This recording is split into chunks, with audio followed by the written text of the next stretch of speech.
The cold wind howled across the white emptiness of northern Canada. In the isolated village of Aklavik, blanketed by endless snow and encased in silence, a boy named Noah trudged through the powdery snow toward the frozen lake. It was mid-January and the sun hadn't risen for weeks. The world felt suspended in eternal dusk. Noah was only 9, small for his age but brave beyond reason.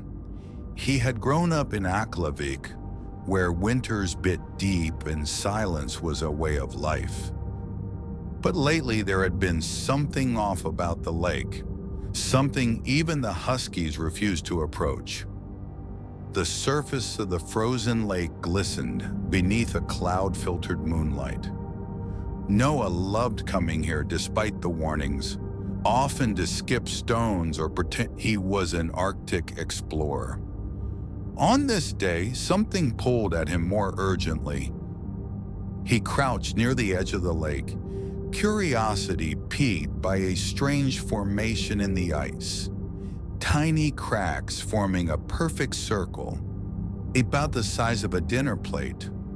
He pressed his gloved ear to the icy surface, expecting to hear the soft hum of silence. Instead, he heard it. Rhythmic, slow, as if something deep beneath was tapping from the other side. He jerked upright, heart hammering. The air seemed to freeze tighter around him. The circular cracks beneath his boots shimmered faintly, pulsing almost like breath. Terrified, Noah sprinted back to the village. He burst into his home, snow trailing behind him like smoke. Noah, what happened? His mother asked. There's something under the lake. He gasped. It was knocking. No one believed him. They laughed softly, nervously. But one old man stopped smiling. 2 weeks later, Dr. Elena Harper arrived in Aklavik. She was a glaciologist from the University of Alberta, renowned for her work on ancient ice structures and climate decay. She had been sent here to investigate a recent series of unusual satellite scans that showed structural anomalies beneath the local lakes. Tall in her mid-30s, with a sharp nose and ever-collected gaze, Elena was science incarnate. Her breath curled in the freezing air as she stepped off the tiny plane and into the icy silence of the village. She was greeted by Daniel, a local ranger, and the only one willing to escort her to the silent lake. The locals don't like that place. He said as they trekked through the snow. They say it's cursed. Of course they do. Elena replied, adjusting her gear. Curses make great legends, but science deals with patterns, not myths. That night, she set up her tent close to the lake's edge, deploying her ice-penetrating radar equipment. A series of sensor pods were placed across the surface, each transmitting signals deep into the ice. At 11:37 p.m., the ground beneath her feet shook, slightly, a tremor. The sensors detected something dense and geometrically unnatural, about 15 meters below the surface, a shape that no glacier should form naturally, a circle. Elena's interest deepened after the tremors.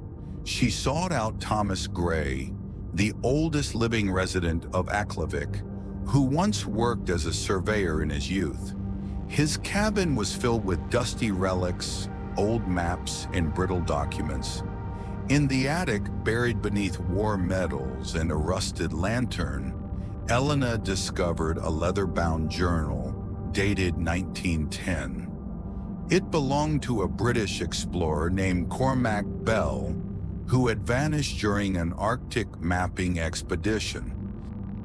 The entries began scientifically but grew increasingly erratic. Bell wrote of a persistent whisper under the ice, shapes that moved when no one looked, and a pale green light like the aurora, but breathing. The final entry sent chill through her spine. The ice groaned tonight. It knows I'm listening. The stars are wrong here. I fear I won't return. Thomas, usually skeptical of legends, admitted, 3 people have drowned in that lake since I was a boy. Not one body ever found. Elena secured a research grant and returned 2 weeks later with a small team. Sam, an engineer, Priya, a geologist, and Logan, a documentarian. They set up a temporary research station directly on the lake. Drilling began at dawn. At 14 meters, the drill struck something hard, not rock, but metal. Cameras revealed a circular, weathered structure embedded in the ice. Strange runic markings decorated its rim. Microphones lowered into the borehole picked up faint but distinct whispering. A voice, layered and inhuman. That night, Logan had a dream of drowning in a city lit by an eerie green glow. He awoke gasping for breath, his sheets soaked in sweat. On the 4th day, Sam went missing. His tracks led to the drilling site. The equipment was intact, but Sam's jacket lay neatly folded beside the borehole. They reviewed the camera feed. Static. Then one brief frame, a tall, gaunt figure with glowing green eyes looking straight into the lens before it cut out. Priya wanted to leave immediately. Logan was paralyzed with fear, but Elena, drawn by scientific obsession, refused. This isn't a phenomenon. She said. It's a presence. Elena and Priya managed to transcribe the runes from the metal ring, cross-referencing them with ancient Sumerian and Norse symbols. They discovered the chilling truth. It was not a structure, it was a seal, built by a civilization long gone, perhaps not of this world. It was designed to trap a trans-dimensional entity. Climate change and rising temperatures had begun melting the protective layers. The whispers grew louder. They no longer came from the ice, but from inside their minds. Logan destroyed the recording equipment. Still, the voices played from nowhere.